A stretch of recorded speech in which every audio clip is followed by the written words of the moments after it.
तनुमनीषं शङ्करं नाद तनुमनीषं शङ्करं नमामि मे मनसा शिरसा नाद तनुमनीषं शङ्करं नमामि मे मनसा शिरसा नाद तनुमनीषं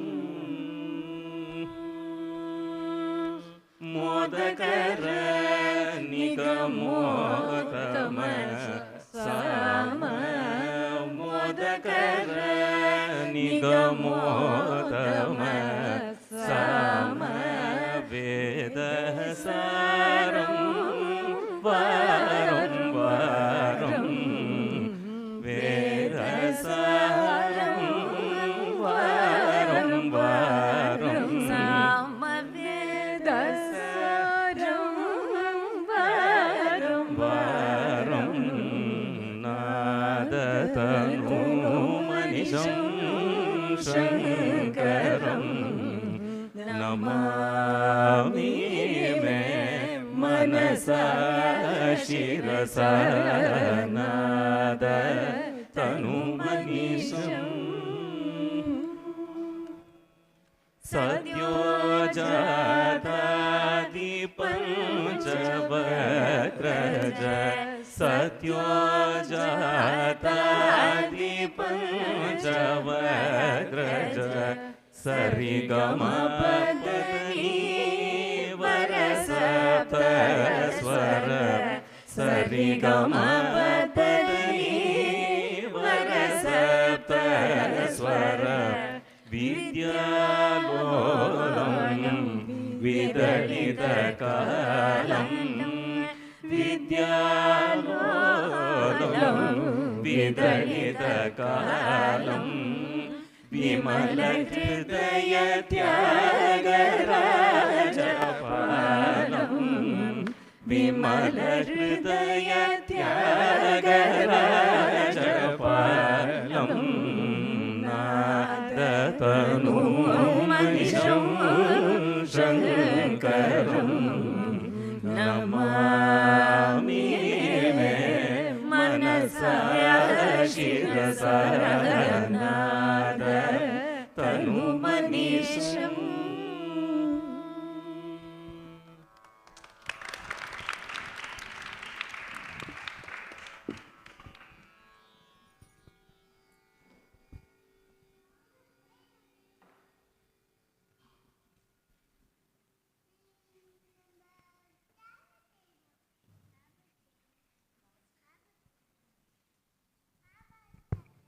Namaskaram and good evening to everyone.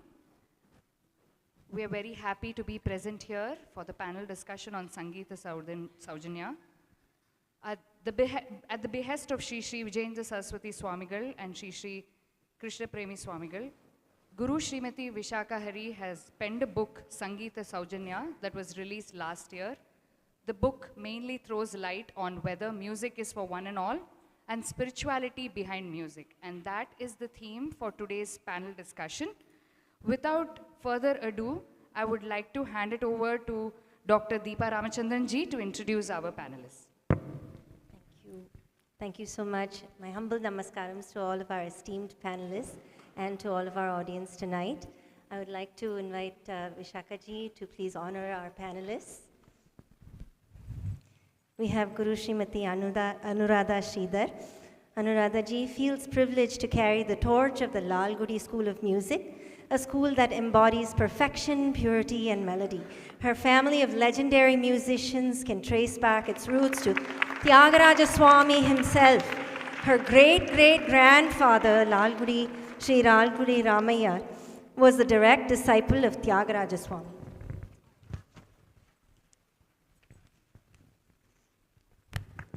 Anuradha ji was trained in music by her mother, Srimati Brahmanandam, the ingenious violinist, and sister of legendary Lalgudi ji Jayaraman sir. As a soloist, Anuradha ji, with her guru, has performed in various prestigious venues around the world. As a reputed accompanist, Anuradha ji has accompanied many stalwart musicians of Carnatic music in several concerts. In the last 3.5 decades of living here in the Bay Area, Anuradha ji has enjoyed a myriad of musical forays, both in the Indian as well as the mainstream world. Anuradha ji is actively involved in promoting the cause of Carnatic music. She has volunteered her skill for community fundraiser shows for organizations such as Asha, Shankara Eye Foundation, Shankara Netralaya, Swayam Krushi, ISKCON, Livermore Temple, and Chinmaya Mission, just to name a few. Anuradha ji has collaborated with musicians from other genres in the Pan-Asian Music Festival hosted by Stanford University and San Francisco Music World. She has choreographed and performed Vadya Vrinda, a musical ensemble of various South Indian classical instruments involving many local Bay Area artists. Anuradha ji is a top artist of the Indian Doordarshan, and she has been recognized many times by leading organizations like Madras Music Academy for her outstanding performances. Thank you so much, Anuradha ji, for being here today. We have Guru Srimati Jyothi Raghavan ji. Jyothi Raghavan ji is a Bharatanatyam dancer, a choreographer with over 4 decades of teaching experience. She has performed extensively, choreographed several dance productions. Her school, Nrityanjali, is celebrated in the New England area for the strict guidelines it follows and the tradition of teaching the art form in an authentic manner. Jyothi ji, though retired from an active teaching career, has moved to Oregon. She's still active in working on special projects and teaching senior students. A recipient of the prestigious Choreographers Fellowship from the National Endowment of Arts. She has produced works like Krishna Trishna, based on Nammarvar's outpourings, Nayaki, based on Tirumangayarvar's life and works, Koda, a Periyarvar Pettreditha Pen Pillai, based on Periyarvar and Andal's verses, to name a few. Her passion is spreading the words of the Alvars and Acharyas through dance and storytelling. Srimati Jyothi ji is a disciple of Sri S.K. Rajaratnam and follows the Varuvu school and tradition. She started performing in India and has performed extensively in India before moving to the US and establishing her dance school, Nrityanjali. Please welcome my personal dance guru and welcome to you, Jyothi ji.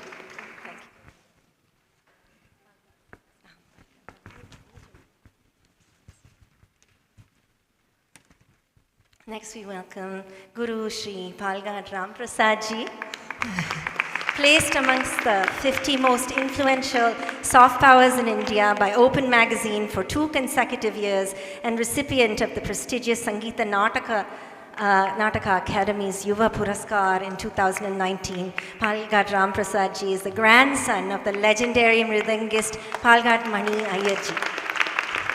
Ramprasad ji started singing and learning music from a very young age from his father, Sri T.R. Rajaram, and has performed his first concert in 1988 at the Youth Association for Classical Music, popularly called YACM in Chennai, when he was less than 8 years old. Ramprasad ji was accompanied on stage by legendary artists such as Sri T.K. Murthy, late Sri Palakkad Raghu, and Sri T.V. Gopalakrishnan. He has been awarded several titles and accolades from many leading institutions, both within and outside of India. Academically also, Sri Ramprasad ji has many accomplishments under his belt. He's a trained economist, a PhD from the University of Georgia, and was a visiting postdoctoral fellow at the Harvard School of Public Health. We welcome Ramprasad ji. Thank you so much for being here. Next, we have Guru Sri Hari Devnath ji. Sri Hari Devnath ji is a disciple of Sangita Kalanidhi, Guru Sri Neyveli Santana Gopalan, As a performing artist, he is a regular at various music festivals across the US and online and enjoys the collaboration of support of phenomenal contemporary Vidwans and Vidushis. As a founder of Sri Paduka Academy, Hariji has nurtured the growth of several young musicians, many of whom are performing artists and teachers in the US and India. In 2025, Hariji received the prestigious Professor T.R. Subramaniam Award at the Cleveland Aradhana for the best teacher in North America. Hariji is recognized as a contributor to the Bay Area Carnatic Music Community for his seva through education and support in promoting classical Indian arts. Welcome, Hariji.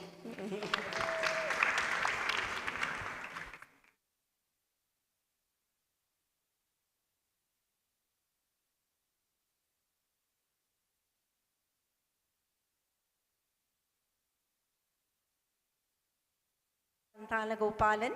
She is a full-time musician, teaching and performing widely in North America and in India, participating in different festivals and Sangita Utsavams. Kasthuri ji holds a master's degree in music from University of Madras.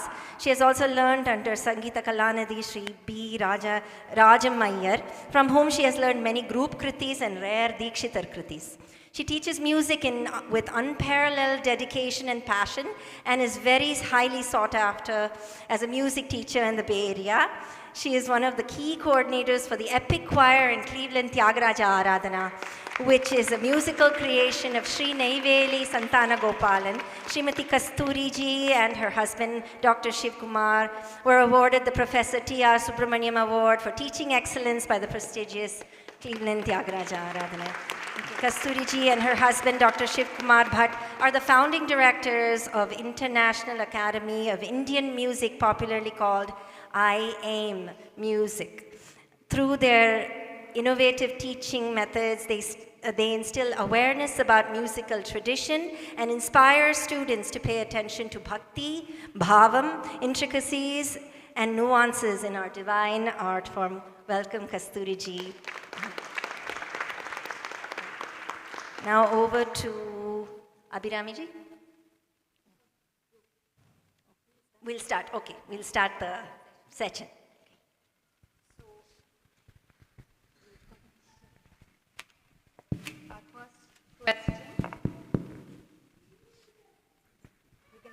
So right away we are going to begin with questions from children regarding music. So basically this panel is Sangita Soujanya. So let's see what questions the children have, what they have understood about music. Right from morning we have been having workshops teaching Tyagaraja Swami Divyanamas, Purandaradasar Devarnamas, bhajans, abhangs, namavalis, some swaras, calculations, kanak, korve, all that. Let us see at the end of this session. This is Sangita Soujanya Ella. So let us see what questions the children have for all of us. First question is towards Guru Srimati Vishakha ji. It should be towards others first. Okay. Okay, anyways, okay. Namaskaram, my name is Anuradha and I'm from Wisconsin. So my question is, what's Shastra Sangeetam and what's the purpose of it? Shastriya Sangeetam. Yeah, What is Shastriya Sangeetam and what is the purpose of it?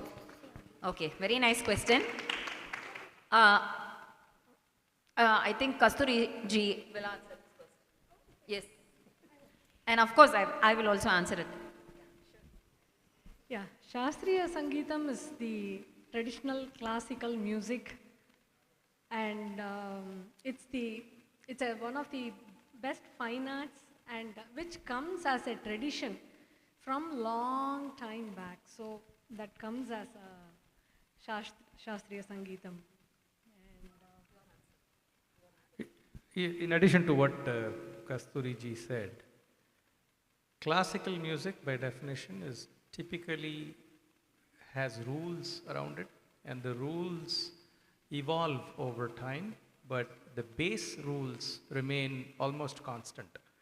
So in that sense, if you take Western classical music or any other form of classical music, there is evolution that always happens, but the basics are always printed and they are protected, and everybody tries to adhere to those rules as best as possible.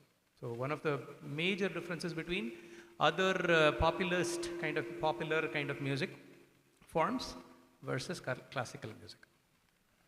Beautiful answer. And I wanted them to answer first because this is the first question that I've answered in my book, Sangita Soujanya. So what is Shastriya Sangeetam? The word Shas, Sanskrit root, means to rule.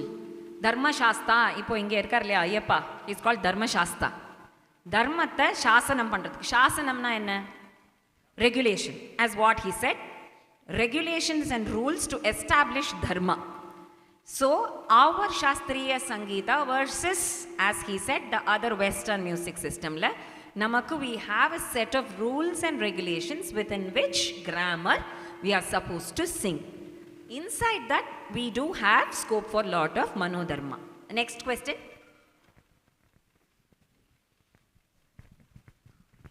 Namaste, Radhe Krishna, Shri Gurubhyo Namaha. My name is Shyama Gauri. I am from Dallas, Texas. Oh, Dallas. My question is that why is it important to pay respects to our Guru? Why does Guru Parampara, what does Guru Parampara mean in music? And what is meant by Shishya Kulam?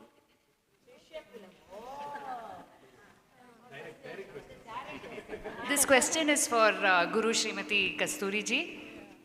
So, paying respect to Guru is just not only a tradition that we follow, but it's very, very important for learning itself.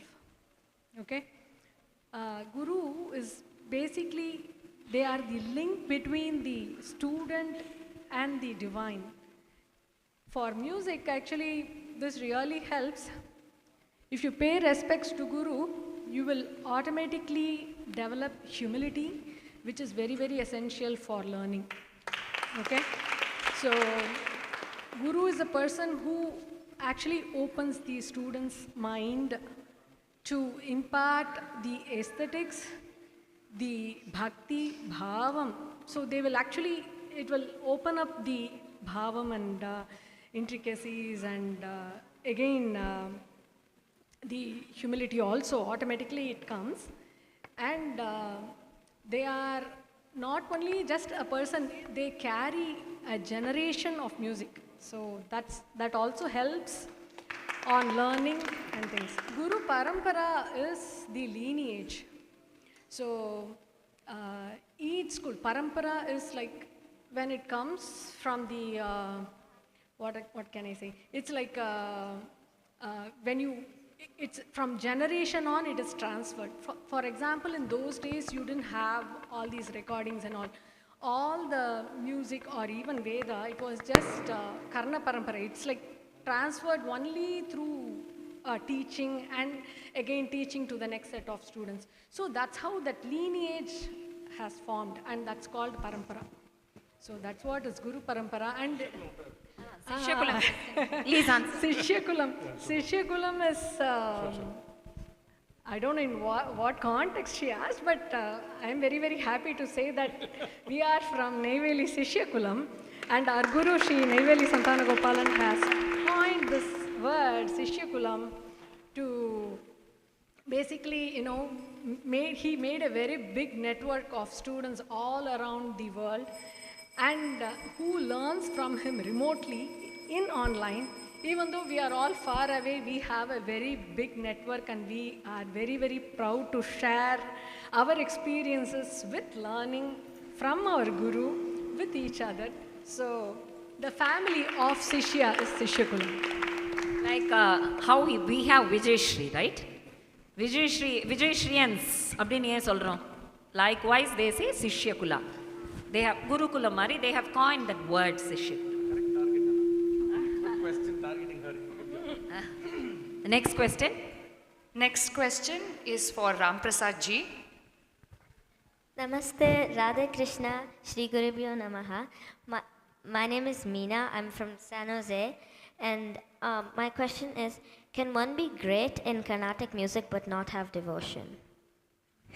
Can one be great in Carnatic music but not have devotion? Super. So you come all the way from San Jose to ask this question. Yeah, it's a great question. Miles don't matter, mileage does.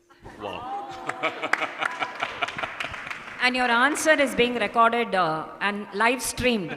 So the mileage Great. goes further. Yeah, just to continue on what has been established as what Shastriya Sangeetam is. So there are different genres of music, as we all know. So one genre is Carnatic or classical or Shastriya Sangeetam, as we know today. Just as how there are different kinds of soup, right? And if you want to call a soup tomato soup, the main ingredient in that is what? Tomato. So if you're calling a specific kind of music Shastriya Sangeetam, the most important component is Bhakti and Dharma.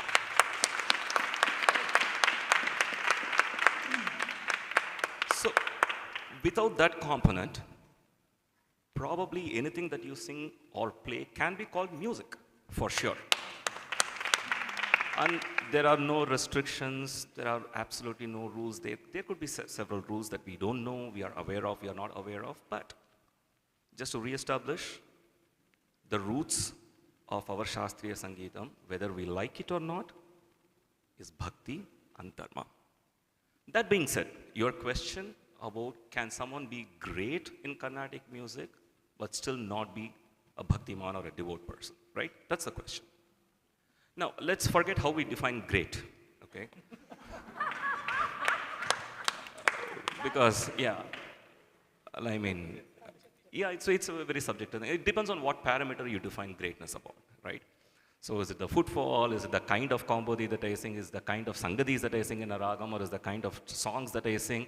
Is it the number of concerts that I perform? Is it the kind of audience to whom I perform? So, I mean, there could be so many parameters which define greatness of an artist. So, without getting into the details of what greatness would be defined as. See, even Sanatana Dharma, which is the root of our Shastriya music, that has accommodated all kinds of people to follow it. Even people who don't believe in God have a place in Sanatana Dharma.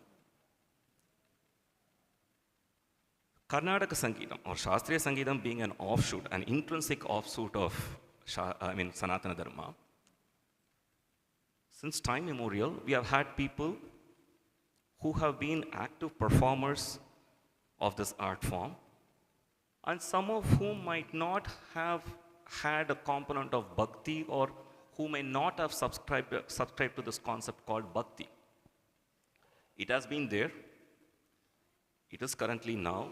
We see that. I don't see a reason why it would not exist in the future either. But what is the fundamental difference is the question that we need to ask. In the past, even those people who were great, in whichever way we define greatness, those practitioners who might not be necessarily devout people, had the decency to reserve their own faith system or lack of faith system to themselves. They did not cross the line by saying that it is not important to have bhakti to be practicing Shastriya Sangeetam. They didn't say that. And why did they not say that? Let's be very clear about that. Tyagaraja just did not sing Rarama Intiki for Palakkad Ramprasad to sing. And Amba Kamakshi was not created for any other practitioner to sing in a concert. Any song that you hear in a concert has been composed out of the devotion those composers had for the respective deities. We are lucky that those compositions which were created out of bhakti, we are using that to earn name and fame, right? The least that we could do as a mark of respect is to acknowledge that whatever we sing, the roots have been from devotion. So, just to retrace what my answer was. Yes, there have been people who have not been necessarily bhaktimans, who have been practitioners of music, who might have been great in whatever parameter you define. There are people who are very good performers of Carnatic music. I'm not calling them artists, I'm calling them performers. See the difference, okay? So, there are performers who are really good, who are very skillful, but to extricate the component of bhakti and say that you can still be a skillful artist and Carnatic music is a mere entertainment form crosses the border of decency and basic respect. This is called Netti Adi in Tamil. Can I add a few words? So, in anything in life, we can make choices, right? So, discrimination, viveka, is a very important aspect. So, we can choose to be good, we can choose to be bad.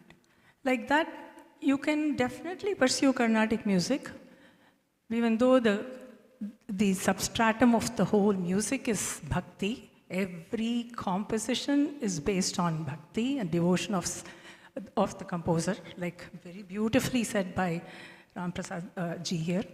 So, the choice you can make. So, if you make a choice, I want awards, I want fame, I want to be a very good singer, whatever good is, like we rightly said, it is possible, but you only go that far, right? Now, if you choose like Tyagaraja did, or Srimati Swami Dikshidhar did, I want to understand what this purpose of human birth is. I want to achieve the purpose of human birth, and I think that is one important question that we all have to understand here. Just to deviate a little bit here, when a child is born, we teach them spirituality, we teach them religion, we teach them gods and slokams, everything. But how many of us parents say, do you know where you came from? Do you know where you're going? What is the purpose of your human birth? We never touch upon that. That is the real knowledge that we are all lacking, and we are all confused about why we are doing music. Why are we doing, why do we need fame? Why do we earn money? We lose track of what is the ultimate purpose of life. We'll come to the answer. If anybody can answer that later, we'll come to that. But because we don't know that, we are lost. But these composers knew it right from the beginning. And in song after song after song, they have tried to tell us. In every Veda tells us, every shloka tells us, universally every guru, every religious guru tells us the same message. But as human beings, we never question and we never teach. Anybody knows the answer? Can I try? Yes, please. So, in Duduku Gala, what we all sang yesterday, Tyagaraja Swami says, Manava tanu durlava manuchunenji paramananda mundaleka. Manava tanu durlava, as Anuradha ji beautifully put it right into our soul. Apde manasa techudtu what she said. This human birth is so very rare. Manava tanu durlava. And what should we attain? Paramananda mundaleka. But what are we doing right now? Madamatsara kama loba mohula kudasudai mosapodigaka. Mosam poindirko. So that is Tyagaraja Swami's answer to your question, madam. Is it? Yes, absolutely, absolutely. He sings, no? Teliyaleru Rama. This earth, trying to get wealth, trying to get this and that, and we are lost. What are we born for? To merge with the divine. How much ever you all understand or not, because that's where we came from. We came from there, we have to merge back. The journey is not complete until you reach home, right? So, if as musicians, you're so lucky that if you pursue music, you are talking and singing and breathing and living this. And as a human being, what more can you have than that? And so why not bring that bhakti and attain the full benefit of being a musician? Anubhavlu also, as she kept saying, Tyagaraja Swami's charanams keep coming to my mind. He says, Patita pavanudane parat paruni kurinchi paramartha magu nijamargamuto. Parat paruni kurinchi paramartha magu nijamargamuto. That is the nijamarga. That is the correct marga. So she just pointed out the correct marga for us. You can choose the Chakkani Rajamargamu or get caught by going on a one-way or a no-way street and then end up with all filthy things. But the Rajamarga is, Nijamarga is Paramarthamagu Kurinchi. Avara no ki. That is it. Next question, please. Very beautiful answer, Anuradha ji. Next question is for Guru Srimati Jyothi ji.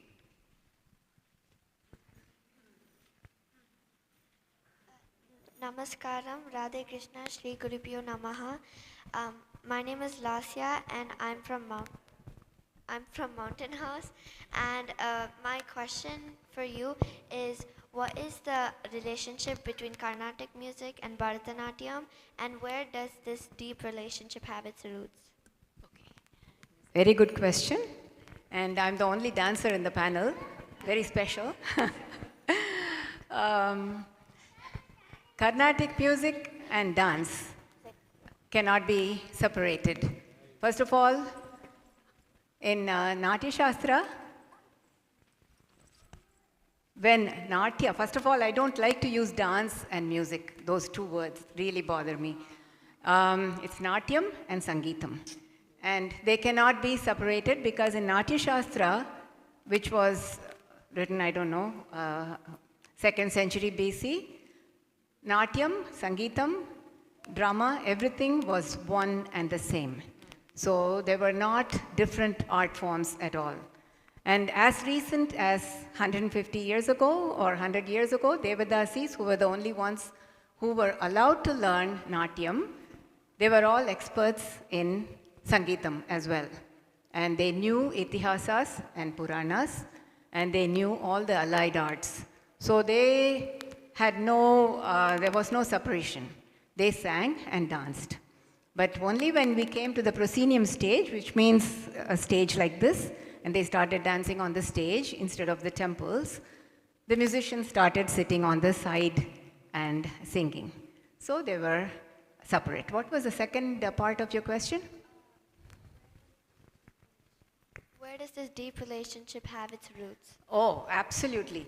It's extremely, like I said, there is no separation between.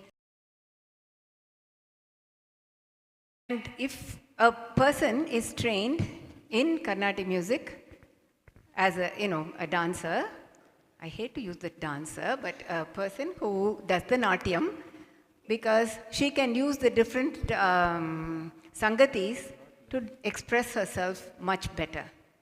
Okay? What is the song that comes to my mind? What did we sing yesterday, Sahana? Vandanamu. Yeah, inni kartala padino.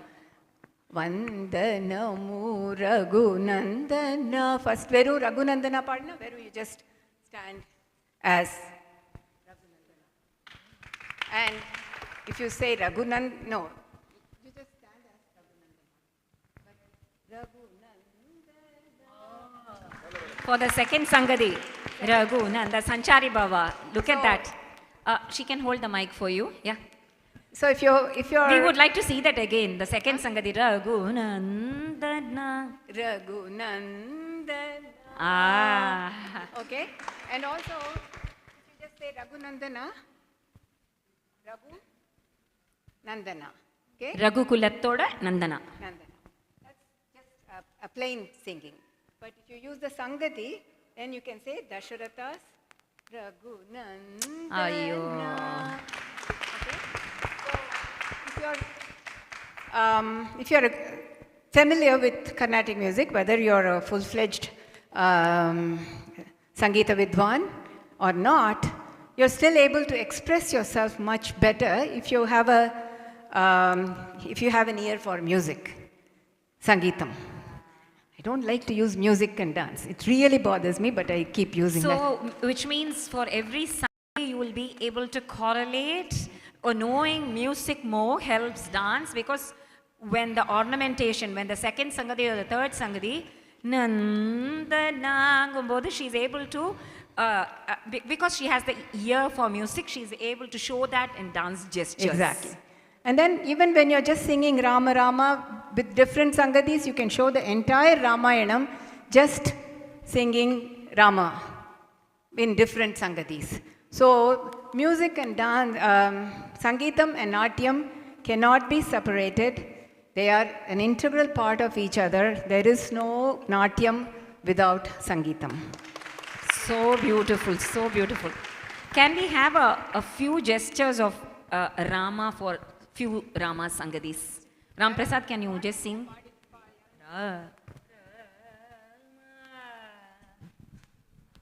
I'll just impromptu, I'll sing Sangatis. Okay. I'll start with that. Rama. Now, assertive Rama. Let me start with assertive Rama. Rama. Rama. Rama.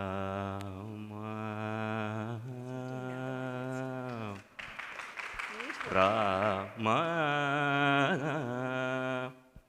Rama.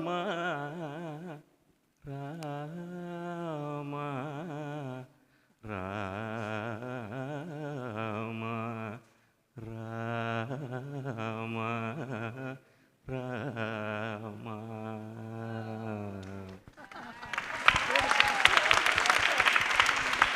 That was simply beautiful. We saw Kausalya, we saw Sita, we saw everybody, we saw Vishwamitra through fondling that Rama.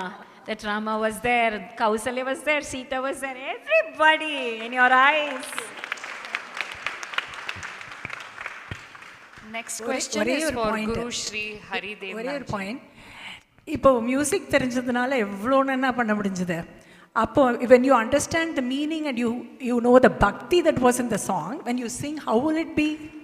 You can answer your own question, do you need devotion or not? Wow, that is a beautiful answer. Yeah, in fact, when they were talking about bhakti, it's like a plastic flower. If it's a dance, I mean, Natyam or Sangeetam, without bhakti, it's like looking at a plastic flower without any fragrance. That is simply, my goodness, each of them, I think each of them are Ratnas here. Endaro Mahanubhavalu Andariki Vandanamu. Next question, please. Next question is for Guru Shri Hari Devanath ji. Namaste, Radha Krishna, Shri Gurubhyo Namaha. My name is Shreyas Gudivara and I'm from Dallas, Texas.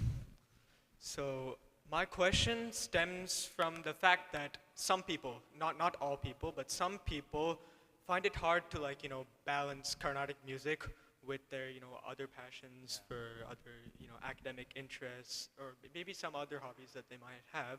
So how does one bridge that gap between their interests, or do they eventually have to choose between Carnatic music and that said interest? Oh, right. No, that's a great question. It's a tough question, actually, to be honest with you. No, don't be sorry, you asked the right question. Let me start with this. I don't think I'm qualified to answer that, because I've lived all my life with that dilemma, right? And especially with the decision attached hanging at the end, right? Where you're asking yourself, do I really want this or that? I'm passionate about both equally. Let's say, is it about, making some sort of a, doing a research program that you really want to do versus showing up for a workshop, right?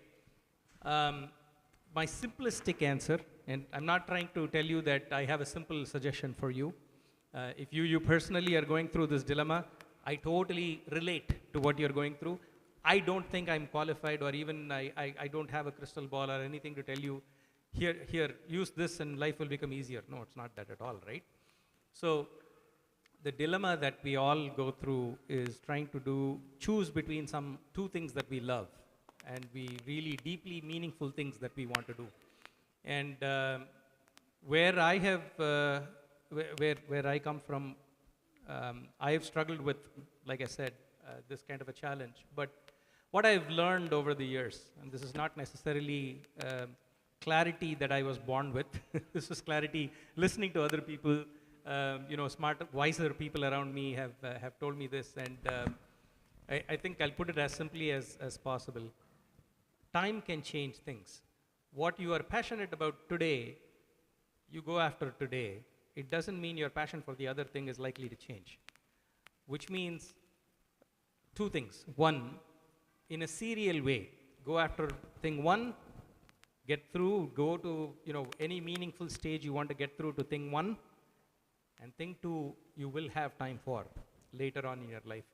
Now, this does leave a little bit of a burden for you because you kind of want to stay as much in touch with thing one and thing two as much as you can, right? And this is the hard part. This is where you disciplining yourself, finding a way forward for both things to work, does not mean equally, does not mean at any given time, any snapshot of time, you're not spending equal time between thing one and thing two. But as long as you're able to get through this thought process, right, and tell yourself, it's okay, I didn't do my practice today for, let's say, if it's for Sangeetam, I didn't do my practice today, try to make time tomorrow, right? Try to make time 2 days in a row. And that's sort of how, I think many of my friends that we all went through this process, we all had to step through that the hard way. And I think this is where, to be honest with you, I found this balance only after I turned 30, and I had to tell myself every day that I found the balance. So it was a combination of two. It's a lot of brainwashing happening, self-brainwashing happening there. I don't know if I answered your question. I'll offer this to others to help.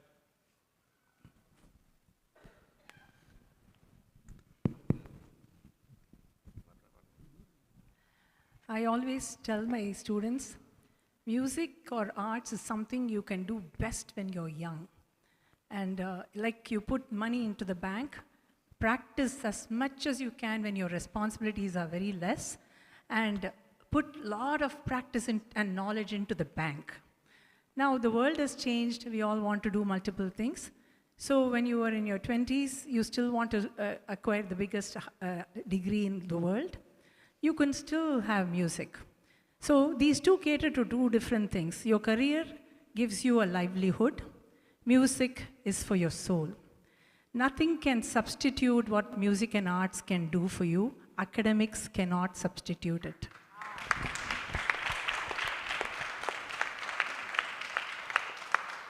So you don't get it anywhere else, and you need that time for yourself. One great Vidwan, our Kumareshji, asked me a question, what does music mean to you? It's a very difficult answer, and all of us should, it was very difficult for me to define. Is it a companion? Is it my life? Is it my pastime? Is it my hobby? I just found it was much more than any of that. It was that space I can go into by myself where I forget the world, which doesn't come to you in any other way. Maybe a little bit when you read a book, but you're still in that fairy tale of the book. But here, you're in your own space. So don't give up music for whatever it is.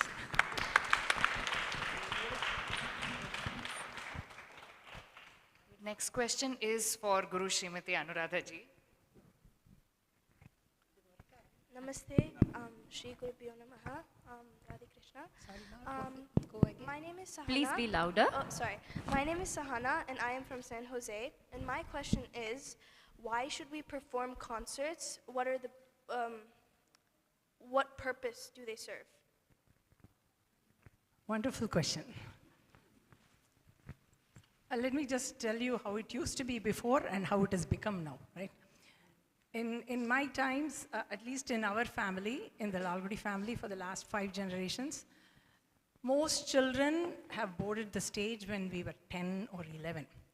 But one thing my grandfather was always saying,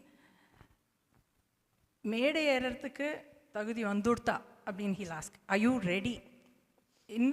Are you ready? Only then you can go. It doesn't matter, the age didn't matter.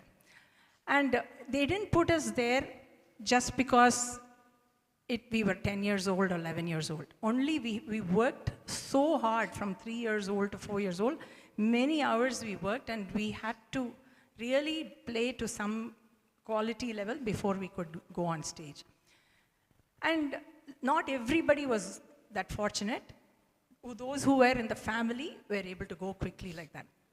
But now, when you teach the Vinayaka Kriti first, the first Ganesha Kriti, immediately the child performs in the Ganesha temple somewhere. Next Kriti you learn, you go and perform somewhere else. So this has become the trend. One of the reasons we've started doing this is to motivate people to continue learning so that they'll be inspired to learn something to go, right? Or a small joke, my cousin sister was a great violinist, Lalgudi Viji. So she had mentioned to one of her students, you should be the Guru's concerts. This whole season, you have not attended a single concert of mine. The father said, Madam, I too have something to ask you. I've been meaning to ask you. For the last 3 years, she's been learning. She's still not boarded the stage. She's still not boarded the stage. So I've been having this question in my mind. So this is the... It's not necessary to always do concerts. One other example I'll give you. When Lalgudi Mama passed away, I got many phone calls from Canada and all over from older generation people who I didn't even know. These were random calls I got. And some of these people were literally in tears telling me, Anu, what are we going to do? He's gone, what are we going to do? These people have not seen him on a day-to-day basis. But they all told me that their life would come to a standstill because he's not there. And his music was the one that helped them cross the pains of their life. Okay? And it has given them so much strength in their lives. Now, if we do concerts and if there is a benefit like that, it is really worth doing concerts.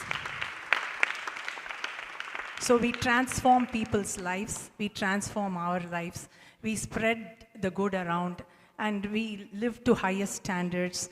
Yes, concerts can be performed, and concerts are not limited to only few people, but you should also be entertaining. The people who come to the concert should feel like it was worth their time to listen to you.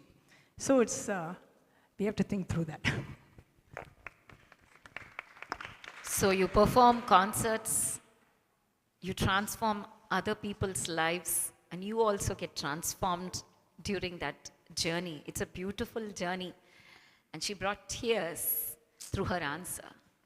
So can feel how fulfilling her journey is, how beautifully she has understood this in-depth, this beautiful art.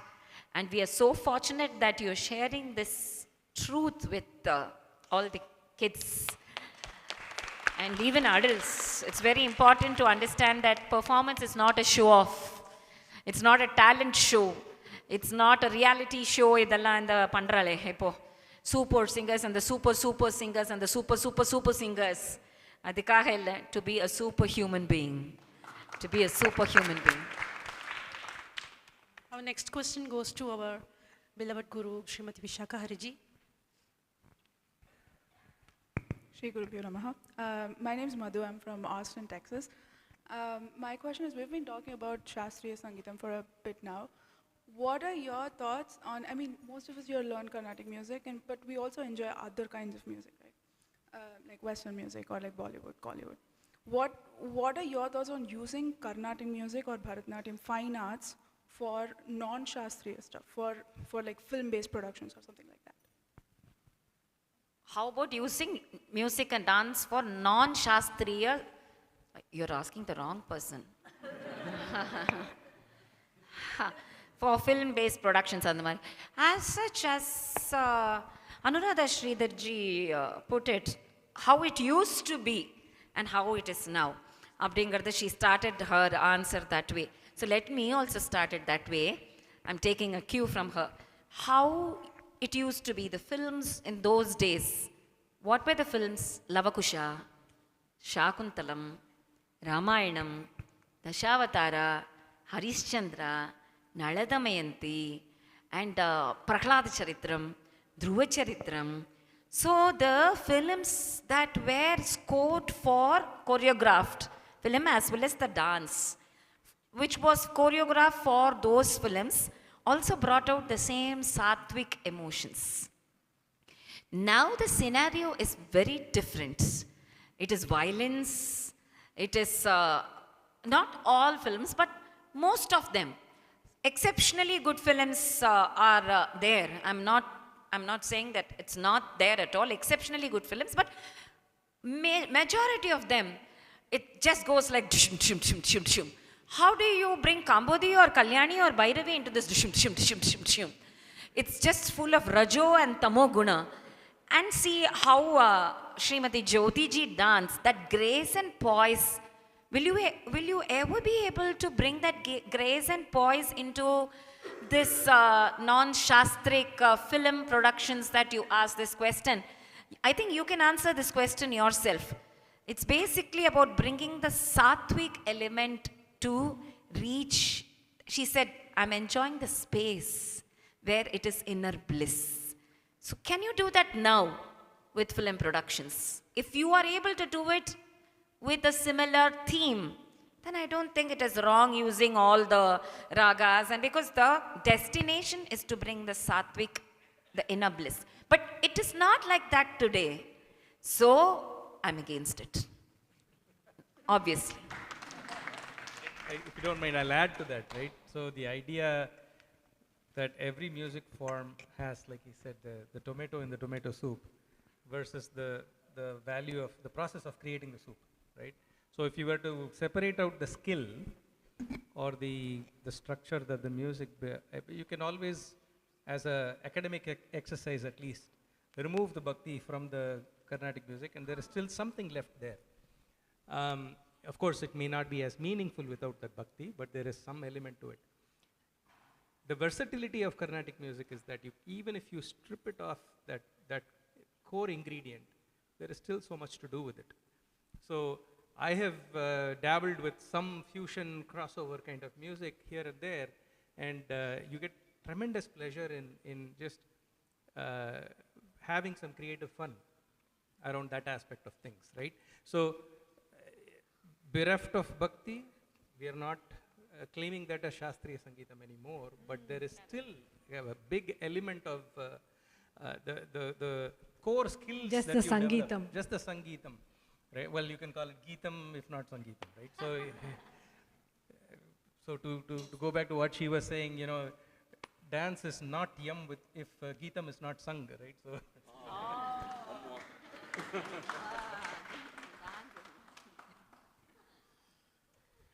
My humble question for Ramprasad sir. So, sir, in Carnatic music we have some rigid and fixed sangatis which we cannot change. Like if you take Ma Kelara Vicharamu, the second one is Ma Kelara Vicharamu. Third one is Ma Kelara Vicharamu.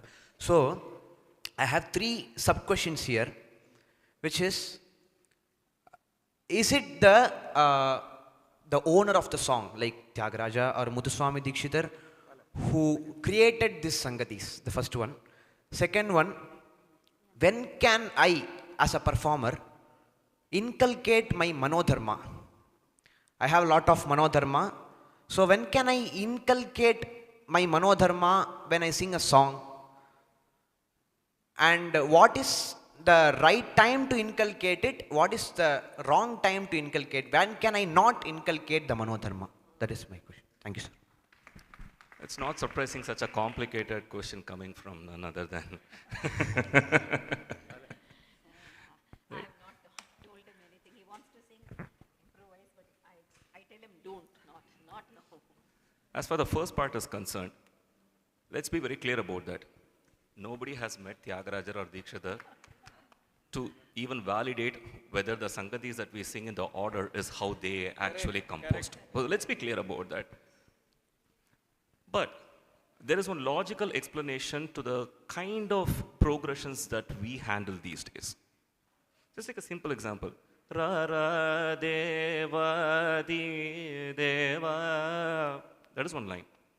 If you look at the contours of the Sangati, right? Some of them are very requesting. Some of them are assertive. Some of them are ordering, right? If you look at the progression, probably you may want to assume that Tyagaraja starts from requesting, can you, right? The next step is he's treating him as a friend. Why don't you come here, right? The next is he's taking a parental role. You know what? Come here. See, these are the inferences that we can conjure up given the fact that we know the philosophy of how the compositions have been composed, right? So it could be again, Ma Kelara, or it could be Rara Ma Intiki Daga, right? Come home. Please, come home. Come home, I'm telling you, right? Now, this gives us scope for interpretation. Again, this cannot be validated. This cannot be validated. Let's be clear about that. There are so many factual components, and this is a component which is not factual. This is something which we can conjure up. It's a very educated guess, though. I will not be faltering a lot if I made such an educated guess, because we have clear situations. We have clear understanding of the situations in which these compositions were born, right? If I hear Nanu Palimpa, I know the context in which Nanu Palimpa was composed. If I know Rama Nipai, I know the context in which it was created. So based on that, it will not be so outlandish to think that the progression of the Sangatis that we sing currently is the way in which they could have composed. Again, nobody has heard the Pancharatna Kirtanas that, he composed. We don't know if that is the, this is all, see, our system is faith-based. Okay? The reason why I think Tyagaraja would have composed the way he composed is because I learned from my guru, my father, whom I entirely trust, that he has learned from his guru. And he places entire trust on his guru that that is the way he has learned and he has not compromised. And it goes on and on and on. And if we trace the roots, ultimately it will go and say that, you know what, we have tried our best to not dilute. Right? So it might start from Valajapeta himself, down on and on and on and on, up to my father and up to me and up to my disciple and my disciple's disciple. Right? That is why we say this is related to the second question that you asked, the boundaries of how we can go from Kalpana to Kalpitam. Right? This is why we say Patandra Shuddham is important. If you listen to a Nannu Palimpo of one school, you will say that who that guru is. It used to be, at least. Now it is all avial. Okay. But you clearly used to delineate the styles of music based on the Patandram. Right? As far as the second question is concerned, when do I stop, when do I start, gets back to the trust in your guru. Your guru says no, you assume that he or she knows more than you know. If that submission and humility is there, you won't even have this question. Right? Sorry. Now, more generally, this is what I tell my students when they sing concerts, when they sing Manodharmam. The song, the Kaddanuvariki you sing, right? That is great by itself. Right? You don't have to beautify it with your Manodharmam unless it is really worth it. Okay? If I sing Sare Ga Ma Pa Da Ni Sa Kaddanu, I rather not sing the Manodharmam. Right? If a Neraval line is there, I look at the lyrics of the line. If I'm able to add value to the line and every Sangati that I sing in my Kalpanai, then it makes sense to add that.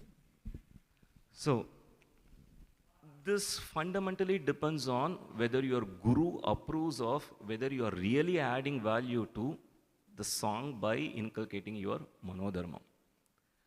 When do you stop? If we have developed the jnanam by ourselves, we will be so resistant to add any Manodharmam. That's the truth. If I sing a Kavava, I will be so resistant to handle a Neraval and Parani Valarkarune because it's so great. Parani Valarkarune Marayeva. What more Varale am I going to add here? Right? So the whole point is, yes, we have a Kalpane component, we have a Kalpitam component. For the Kalpitam, which is like structured, why don't you stick to it? Why can't you fall in line? If 3 Sangatis is what your Guru taught, stick to the 3 Sangatis. Why Manodharmam there? You have a place for that. That place is your Neraval, Swaram, you have Ragam, you have Tanam. I got it, sir. Yeah. Do all your improvisations there, but leave that Kriti alone. It's really good by itself. Right? So it's a combination of the trust and the faith that you place on your Guru who gives you a go-ahead or not, A. Second, your own understanding of whether you truly feel you are adding any value through your Kalpitam to Kalpane through the Kalpitam. Third, as long as Neraval or even Swaram is concerned, okay, I mean this, I'm slightly digressing, even the way a Lalgudi Mama or a Painiwal or a Maniyarwal plays for concerts, for the same song, the way they accompany for different artists would be very different. The reason is because they internalize the fact that the way each singer sings is the way that person understands that music. Exactly. So this is a simple explanation as to when you draw the line. This Lekana, one simple example. Alathur Brothers sings, Lalgudi Mama has played. Lekana, Ramanjanga has sung, Lalgudi Mama has played. Lekana, Shamangudi has sung, Lalgudi Mama has played. Lekana, MDR has sung, Lalgudi Mama has played. After they stop the Pallavi and start the Anupallavi, there are certain places where Lalgudi Mama plays. There are certain places where Lalgudi Mama doesn't play. That is the kind of jnanam they had, right? So to get to that stage, it is important how you identify and place yourself in the order to say whether I am good enough to go or whether I am listening to my Guru. So your stage probably defines what your decision points are. Thank you. ரொம்ப பியூட்டிஃபுல்லாக சொல்கிறார். தியாகராஜர் சொல்கிறார், சரச சங்கதி சந்தர்ப்ப முகல கிரமுலுராங்கிறார். அந்த ராமர் அவரோட speech எப்படி இருக்கும், எவ்வளோ அப்ராப்ரியேட்டாக எந்த டயத்தில் எதை பேசணுமோ எவ்வளோ சாஃப்டாக பேசணுமோ அப்படி தானே பேசுவார். அப்படி சங்கதி இருக்கணும்னு தியாகராஜரே சொல்கிறார். ஸோ சந்தர்ப்பத்துக்கு ஏற்ற சங்கதி, நாட் ஓவர் டூயிங். அதான் லால்குடி சார் சொல்லுவார் இல்லையா, அளவு தான் அழகு, அளவு பேலன்ஸ் தான் அழகு. ரொம்ப உப்பு போட்டால் தான் நல்லா இருக்குங்கிறதுக்கு எல்லா உப்பையும் அதுலேயே போட்டோன்னா குப்பை தான். அதான் ஸோ எவ்ரிவேர் லிட்டில் உப்புன்னா அதோட பேலன்ஸ் ப்ரப்போர்ஷன் பெரியவாளுக்கு தெரியும் நம்மளை விட. Yes. Next question goes to we are running out of time, so quickly. Shri Haridevnath ji. Namaskaram, Shri Gurubhyo Namaha. So this is circling back to a point that was brought up before. Chasing fame, financial gain, so attention on social media, this has been a prime factor of that people have been going behind in the recent past. What do you feel is the reason behind this? Chasing fame. Okay.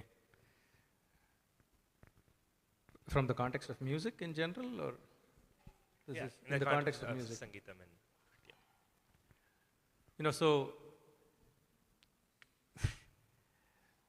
I think we all want to be recognized at some level, right? Recognition for some is blending in.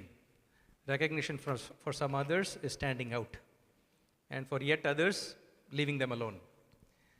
Right? In some context, we all want validation for the efforts that we have put in. This is just me intellectualizing some of the observations. I think most of the folks who have put in the right effort and think they are doing a very good job of learning a skill, learning an art, doing full justice to the art, they all seek, to some extent, we all seek that validation that they have, whatever effort they have put in place is for the right reason, is rewarding for them, correct? Now, when social media is a perfect new way for us to, with very minimal effort, put ourselves out there and potentially get judged, but seek attention, basically, right? So, if somebody is willing to put themselves out there, first of all, we kind of have to agree to at least salute them for that, because you can always sit in your bedroom and not worry about the rest of the world, and tell yourself that what you have learned is treasure, right? Now, if they're doing this, if they're doing all this for recognition, but they are able to separate the reason why they're doing it from getting this recognition on the side, I feel there is some validation there, right? We talked about this earlier. We talked about why Shastriya Sangeetam, what is the core component of Shastriya Sangeetam, why are we doing this? So from the context of Shastriya Sangeetam giving me my full inner pleasure, I wouldn't need external validation if I did practice this and understand why I'm practicing what I'm practicing, right? This is hard. At least for me, it has always been hard, right? Fully understanding, fully imbibing, fully appreciating, pieces of art and pieces of poetry, all of them coming together with an emotion called bhakti. If we are able to imbibe a lot of that on our own and say that we have achieved something or understood something, you don't need external validation beyond that, right? So that is sort of what I'm thinking is the simpler answer to you. Right? Others may have more.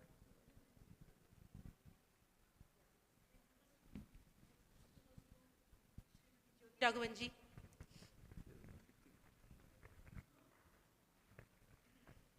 Namaskaram, Shri Gurubhyo Namaha.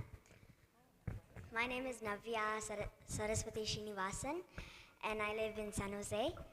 My question is, what are the Navarasas in the Natya Shastra and why are they important from a spiritual perspective? Okay. The 9 rasas are, you should stand up. I can stand up. Yeah.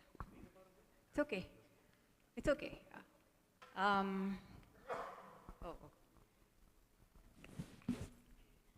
Navarasas are Shringara, which is love, Veera, heroic, Karuna, that's a very tricky rasa that is hard for me to translate. It's translated as pathos or Karuna, that's compassion, and Hasya, Adbhuta. Would you like me to do my expressions as well? Oh, then in that case.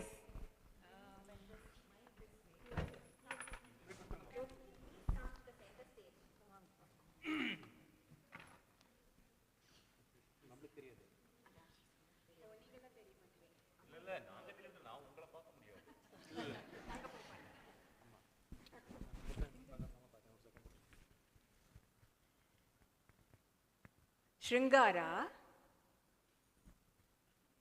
of course, Shringara can be done with so many different layers of Shringara. Shringara is also love towards a man a woman towards a man or man towards a woman. And Shringara is also Vatsalya Shringara, which is a mother's love towards the baby. And Bhakti Shringara, which is your devotion to Almighty. Shringara, Veera, heroic, Karuna. That's what we were talking about. Karuna could be translated as compassion or pathos. Adbhuta, wonder, hasya, that's comic, bhayanaka, that's fear, bhibhatsa, disgust, raudra, and shantam. These are the 9 rasas according to Natya Shastra. But of course, each rasa can flow into another. Just like Vishakha ji was talking about how each swaram has that lilting language. When you have to form a raga, it's not just plain notes, but the lilting of each note forms the raga. Just like that, in dance also, there is no one rasa that can be separated from the other. So each, like for example, when Sita looks at Rama breaking the bow, that's Adbhuta, and Sita looks at him. Adbhuta, and then it follows and it becomes Shringara when she garlands him. And I have another very different kind of Shringara for you. Bibhatsa becoming Shringara. That is Shurpanaka. Shurpanaka, according to Kambar, she had Pervoi, which means she has this huge mouth and she had copper-like hair. And because she ate all the animals, she had this big stomach, so she was really ugly. And she comes and looks at Rama. Then that Shringara happens on her face. Oh my God, this most beautiful being, who's this? With hands that equal only the Ashtadiggajangals, the trunk of the Ashtadigajangal, the elephant. And what I like so much in that description is the Bhuma Devi, who has the ocean for her dress, for her sari, when this person walks, she gets the goosebumps. So look at that grass that even stands on. So that's how beautifully Kambar describes Surpanaka's Shringaram. So the Bhibhatsa turns into Shringaram. Thank you, Jyothi Auntie. Our next question is for Kasthuri ji.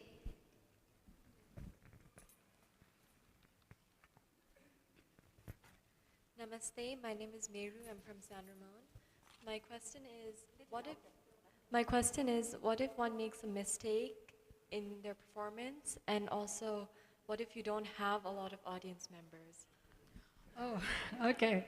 I'll be fast here. Actually, it's okay to make mistakes when you perform, but usually your guru tells you like where you may fall down, or when you prepare for the concert.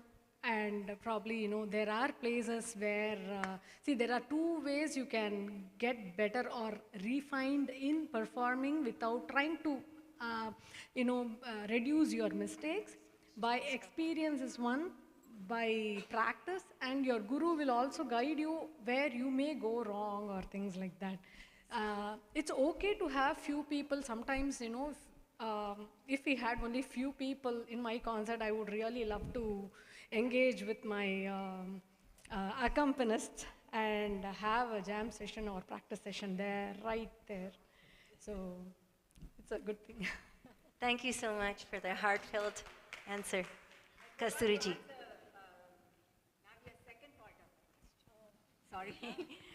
Sorry. So all the Navarasas, how do they become spiritual, right?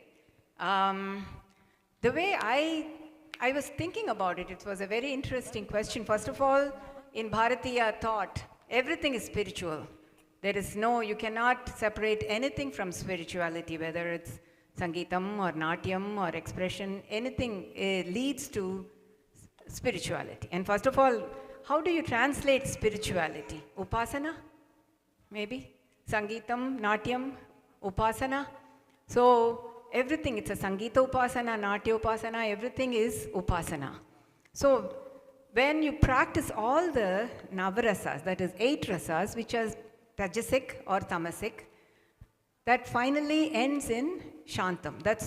We get into that quiet space when you keep practicing dance, Natyam or Sangeetam, finally you get into that quiet space that is in the complete sattvic mode, or it can be translated as Shantam in the Navarasas. So all the 8 rasas finally get into that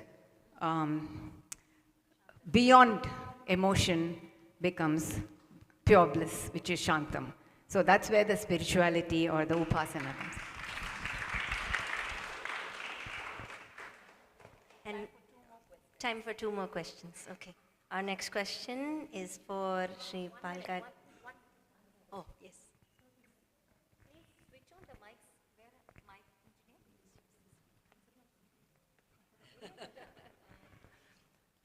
So real quick answer to the question, is it okay to make a mistake on stage? It's human to err. But when we grew up, they never said it's okay to make a mistake. But an important lesson that was taught was by my grandfather, whatever you do with Shraddha. You have to do it with utmost sincerity. And you have done your work with utmost sincerity, you have tried your very best there, and human errors happen. But the most important lesson is after that. He said, never take your success to heart, nor your failure to heart. Say, taking your success to heart, this is like keeping your ego down, right? In both cases. Taking your success to heart means you're not going to be focused on to keeping up that high standard that you just were appreciated for. So your focus must be on how can I do better tomorrow, right? Don't keep the failures to heart, because you think so great of yourself that you can't err, and you go and you make a mistake and you dwell on that instead of saying, how can I fix myself and do better? So again and again the answer comes back to, how can I fix myself? What went wrong? There is one important thing I have to say. In Lalgudi Mamas, there's a documentary, you can all look at it. Every day when he came back from the concert, in a journal, he wrote how he could play better.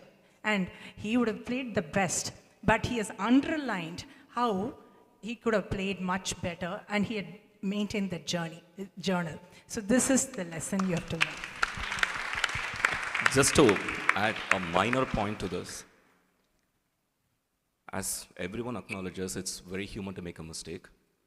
The reason why we practice enough is to not to avoid mistakes, but to minimize mistakes, right? The more you practice, instead of making 15 mistakes, you are likely to make probably 6 or 7.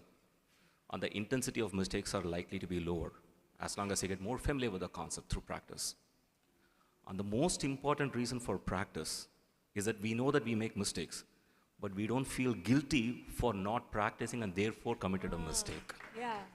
Right? Even after practicing, if you make a mistake, what can you do? Could do nothing about it. It's just to get that guilt out of your system. You practice so much, and then humbly accept that I'm human enough to make a mistake. At every level, probably you may not, as a rasika, get what mistakes that artists make, but we have conscience. Okay, every night before we sleep, after our concert, it's very human for us to get all the mistakes that we do. You might not even figure out what the mistakes were. We know, as artists. We have to keep reducing the mistake as and when we perform. Initially, maybe you may get into more mistakes or, but of course, as he said, that's a very, very true point. Let's do all the hard work and then in case if we won't have that guilt.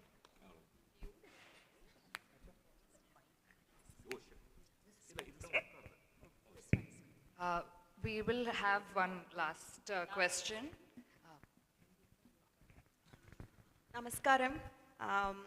I should say we are all truly blessed to literally sit at your feet, to feet of all the gurus and seek in the wisdom, to take in all the wisdom. My question is towards Guru Ramprasad sir. As a Rasika, should I care or understand the inclination or the ideology of the performing artist to be able to truly appreciate or understand the music? Or does Sangeetam transcend the ideology?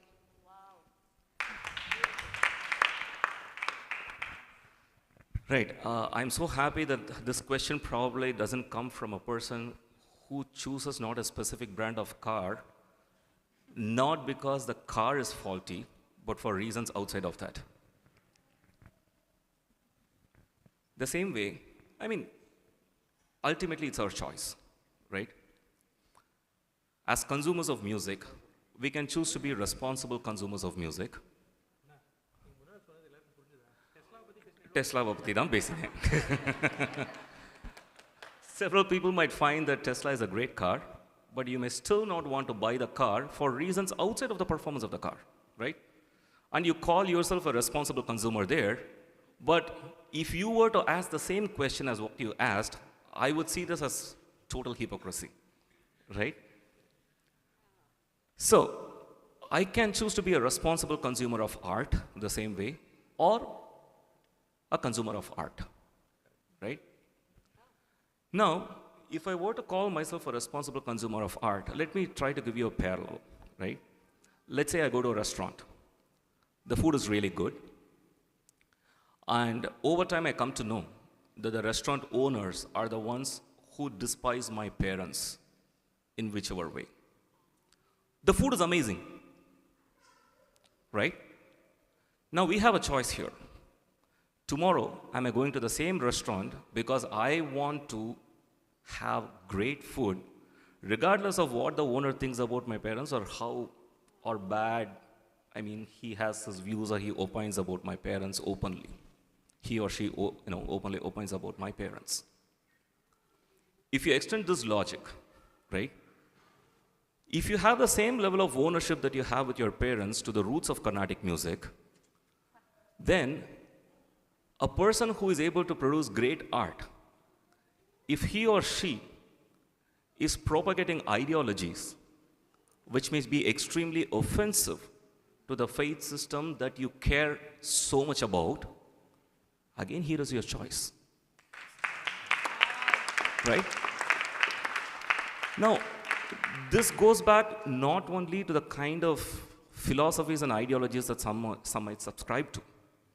Just think of the very fact of the divisive ideologies that we come across. This is intertwined with whether time memorial Carnatic music has been inclusive, and the answer is an emphatic yes. It's an emphatic yes. Starting from the Bhakti movement, let's not go even before that, right? You've had people of all backgrounds who have been great composers, whose music we all sing. We practice. Forget, enjoying. We practice. Exclusive. What greatest Vidwans, the Navarasas, I don't even have to mention the name. It's Navarasas Chakravarti.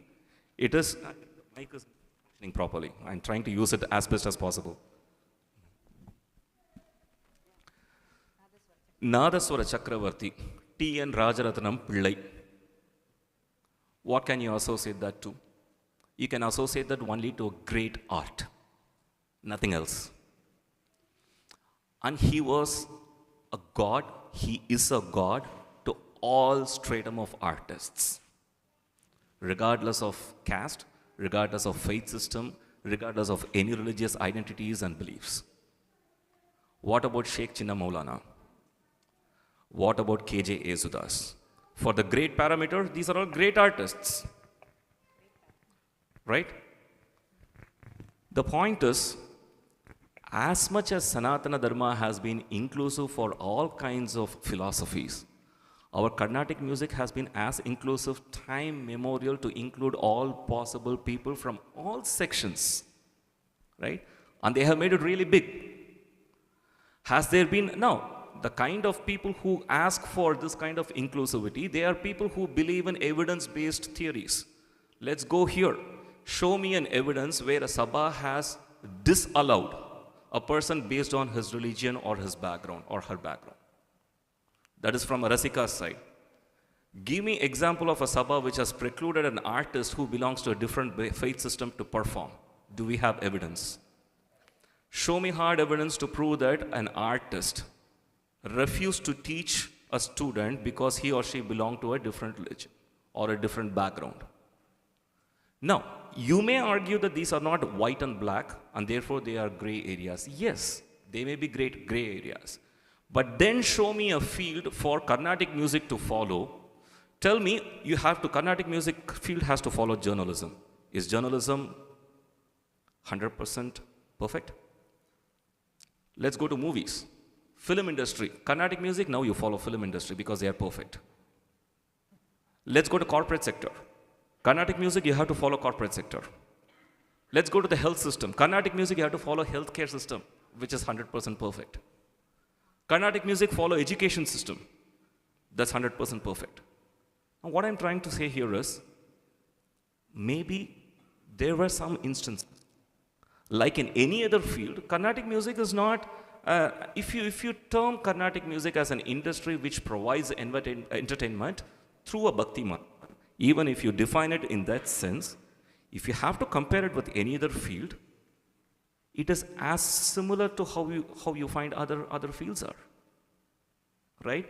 So there is no example that Carnatic music can exclusively follow, and if you don't have such examples, why target Carnatic music if not for divisive ideologies?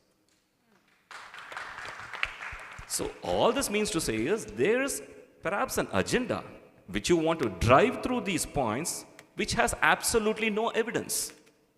If there is evidence, I bet here would be the first set of people to mention that person or the institution to have been exclusive.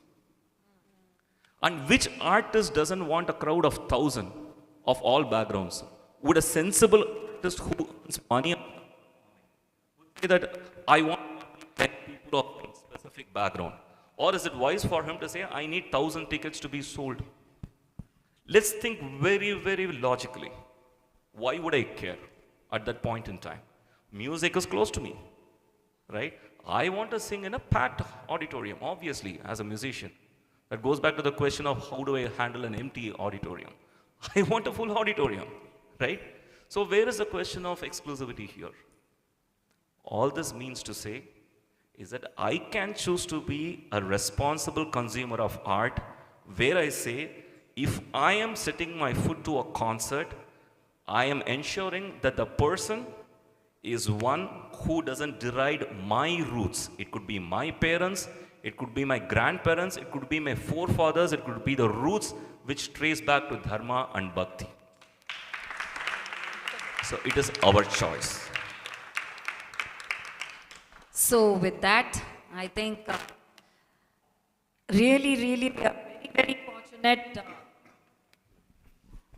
Vijayashri School of USA is very, very fortunate to have had the 5 very, very esteemed guests who are practitioners of the true Nija Marga of Nadopasana and Bharatanatyam. So, true practitioners. So, we are very, very indeed blessed to have all 5 of you, the 5 Ratnas. Yesterday we did the Pancharatnas and today we have the another set of Pancharatnas for enlightening all of us on so many questions and each of your answers are really will be cherished not only by the audience here, it's on YouTube live streaming, and it's going to be, it's on the YouTube, and it is going to be circulated to all the seekers who really seek the true knowledge.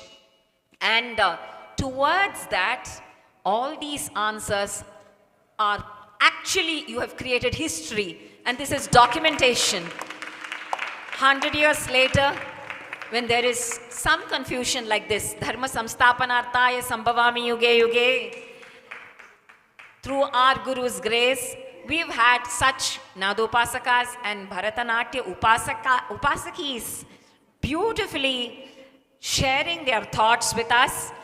I just wish that this could have extended another hour or so, because we have another 15 to 20 questions.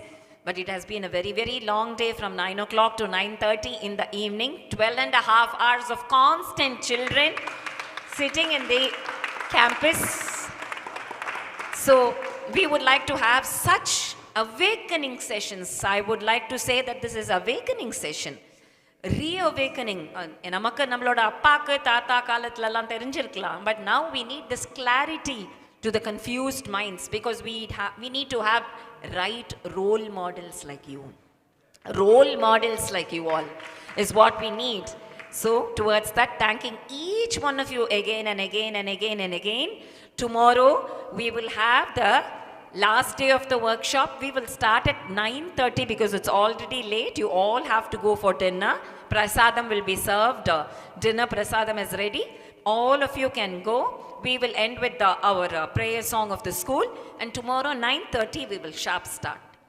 Namo Namah Sadgurubhyaha Sadgurubhyo Namo Namaha Namo Namah Sadgurubhyaha Sadgurubhyo Namo Namaha Hare Rameti Krishneti Nama Sankirtanam Sada Lokakshemaya Kurvantam Premikam Sadgurum Bhaje. Jai Shri Ram! Jai Shri Ram!